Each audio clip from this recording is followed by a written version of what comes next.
Salut la team, j'espère que vous allez bien. On se retrouve donc pour cette nouvel épisode de notre formation en langage C. Alors aujourd'hui, nous allons étudier une propriété native aux fonctions, d'accord, qui est la récursivité. Alors, la récursivité, comme on le voit dans quelque chose qui se fait de façon récursive, ok? Donc, les fonctions héritent de cette propriété-là. Ok, ça veut dire que dans une fonction, on pourrait appeler cette même fonction. Ok, donc on verra avec un exemple très simple, celui de la fonction factorielle en mathématiques. D'accord, pas besoin ici d'avoir ou bien d'être super costaud, super fort en mathématiques pour comprendre ceci. Je vais tout vous expliquer et on va ensemble comprendre comment ça fonctionne.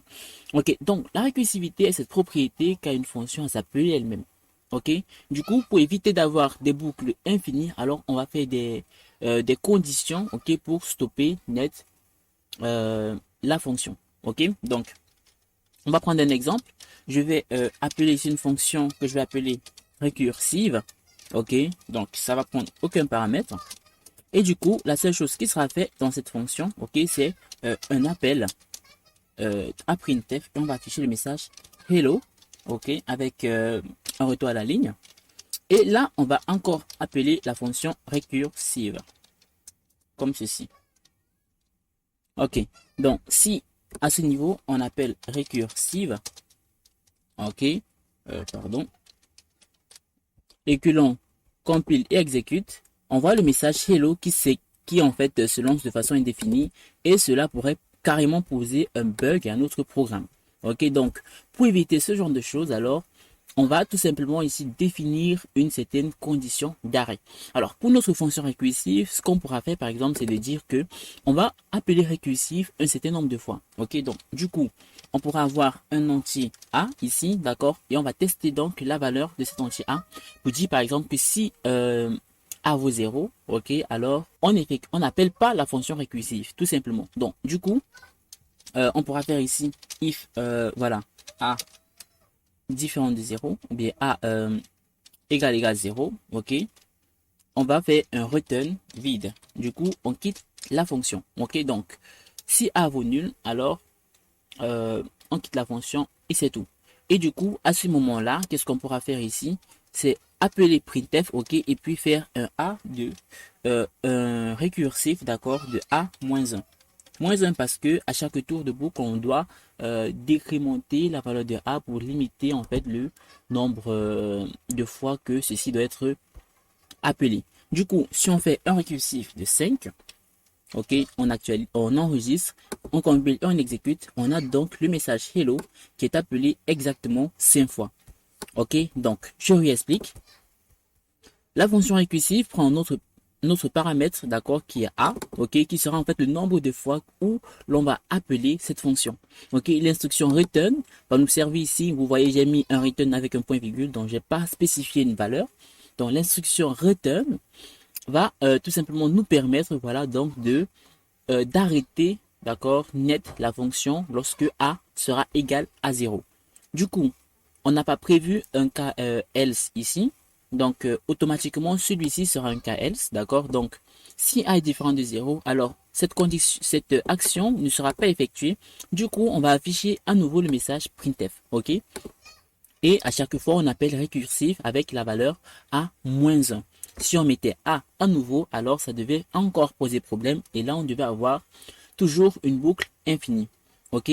Donc, si vous avez compris ce principe, alors le cours, il peut s'arrêter là, sincèrement. Mais je vais tout de même faire un exemple avec notre fonction factorielle. Donc, je vais virer tout ceci. Ok. On va virer ça. Et du coup, qu'est-ce qu'on va faire ici? Donc, on va dire d'abord, on va définir le factoriel. Ok, donc factoriel, c'est une fonction telle que factoriel, d'accord, de x est égal à, bon, on peut dire n ou bien x, ça ne dérange pas, à x, d'accord, fois factoriel de x moins 1. Donc, fois factoriel de x moins 1. Voilà. Donc, c'est comme ça qu'est définie en fait la fonction factorielle.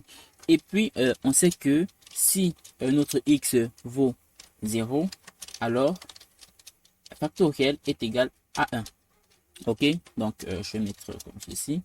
Si x vaut 0, alors factoriel est égal à 1, tout simplement. Du coup, on va se servir de ces propriétés, de cette définition de la fonction factorielle pour bien sûr la coder en quelques lignes seulement. Du coup, on va faire un if.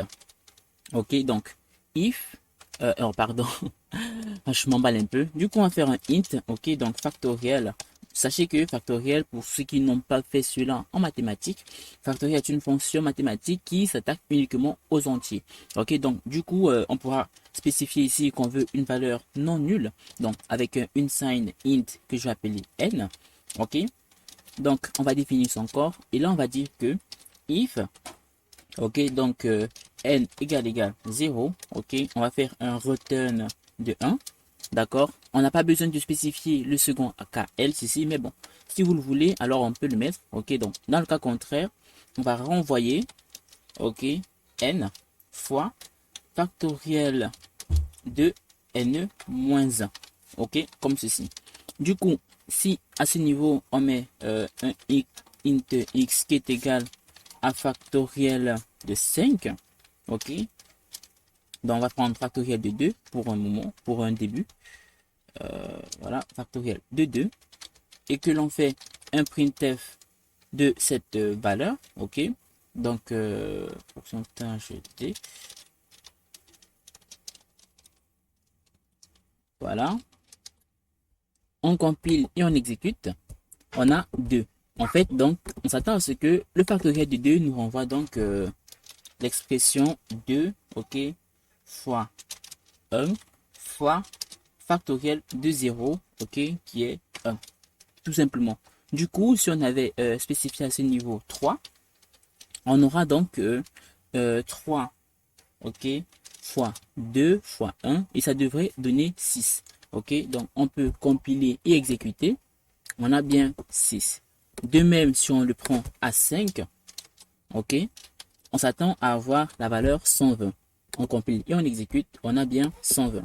Ok, donc c'était vraiment tout pour ce qui est de la fonction factorielle, avec bien évidemment la récursivité. Et sachez qu'on aurait pu écrire ceci en une seule ligne, ok, avec les conditions ternaires pour ceux qui ont suivi la correction des exercices que j'ai laissés dans les précédentes vidéos. Ok, donc on pourrait tout simplement faire ceci. Donc on va faire return. Ok, on pose la condition, c'est-à-dire n est-il égal à 0. Ok, donc n est-il égal à 0. Si oui, on renvoie 1. Sinon, on renvoie n fois factoriel de n-1. Du coup, on compile et on exécute. On a toujours 120. Voilà. Donc, c'était tout pour cette vidéo. La récursivité est une propriété des fonctions que vous pouvez utiliser selon certains cas. Ok, donc j'ai trouvé nécessaire de faire une vidéo à part pour présenter la récursivité. Alors, donc, si vous avez des problèmes au niveau de la compréhension, alors n'hésitez pas à me faire part de cela dans les commentaires. Ok, bien évidemment, likez la vidéo si elle vous a plu et aussi pour me soutenir. On se dit donc ciao, on se voit pour la prochaine vidéo.